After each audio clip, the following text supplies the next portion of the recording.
This is my 2001 Excursion, and I was on a trip, and then I was pulling out, and it just squirted a whole bunch of power steering fluid, or which is in this case ATF for the hydroboost, and it just leaked it all out, and then the pump started grinding. So I was able to limp back home without any issue, and so what I did was I took it apart. First, I removed the driver's side battery. Then I removed the battery compartment and the air filter container, and all you have to do is really remove the 4 screws, 2 down here and 2 on the side of the case here, to remove this whole thing as an assembly. At that point,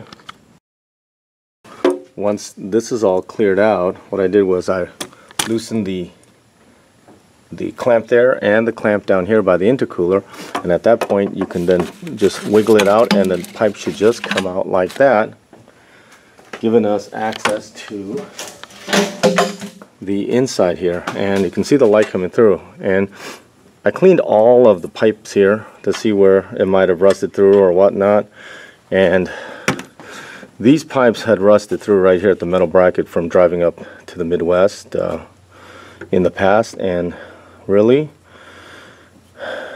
they looked okay. They're a little rusty, but what I noticed is that right down here, I don't know if you can see it right down there, let me zoom in here, is when I pull it back, it looks fine now, but when I pull it back, look right there, you notice that right there it has actually rubbed or chafed through that hole when it rubs against this portion of the shock mount right there. So that's where I believe all the fluid is leaking out from the high pressure side, because that is the side going from the pump to the hydroboost over here. So I ordered a new one from Rock Auto. It's on its way, and I'll just have to replace a new one again. So hopefully that will fix the problem. Thanks. Okay, finally got the new part. The one thing you'll notice about these fittings is that even though you tighten it, the fitting still moves. So don't think like you've under tightened it. They're designed to move at both ends, so they actually will swivel in their socket. So don't think like, oh, I under tightened it, but that'll be fine. So what I'm going to do is I'm going to take a wrench, get these off, and then we'll put the new one on and we'll show you. Okay, to better show you the wear, there it is right there. It's gone through the outer layer, inner layer, and all the braid lines, and yeah, that's probably where I lost all my fluid. So okay, so I'm just making the tightening it up. This takes an 18, and I'm just using a 21 in the back so that we don't put pressure on this. And we're just going to tighten it, and you should only, there's a little plastic washer, you should only tighten this once because you pretty much kill that washer. So I'm going to make sure it's tight.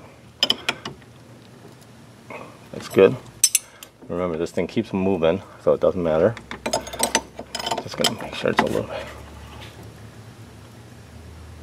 Okay, that's it. Now we're gonna zip tie all this stuff back, and then we're gonna start putting the other stuff back together.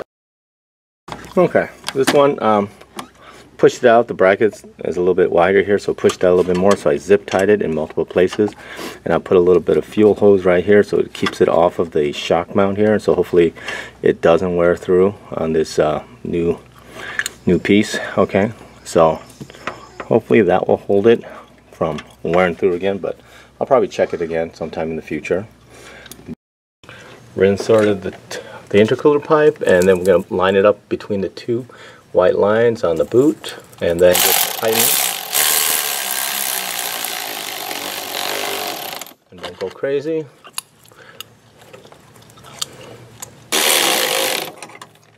There we go. Alright. Now let's put the battery box back in. Alright, we're going to put the battery box in. And I took it out as an assembly, so I'm going to try to put it back in as an assembly. So we slide the front air horn in, and then I get the cable out of the way, and it should just slide right back in where it's out. I hope. There we go. Okay, right there. Okay.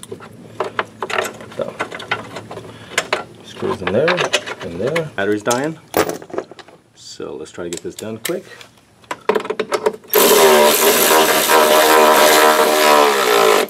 Tight.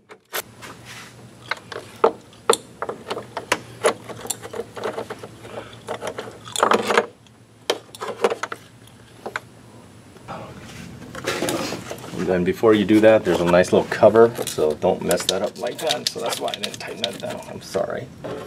You put this cover on. Snaps into place, and then you can put the terminal on. My bad. Okay, I'm gonna pull the negative cable just a little bit. Got that on there.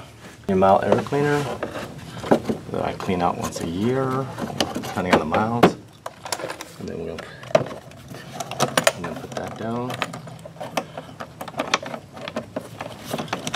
And there it is.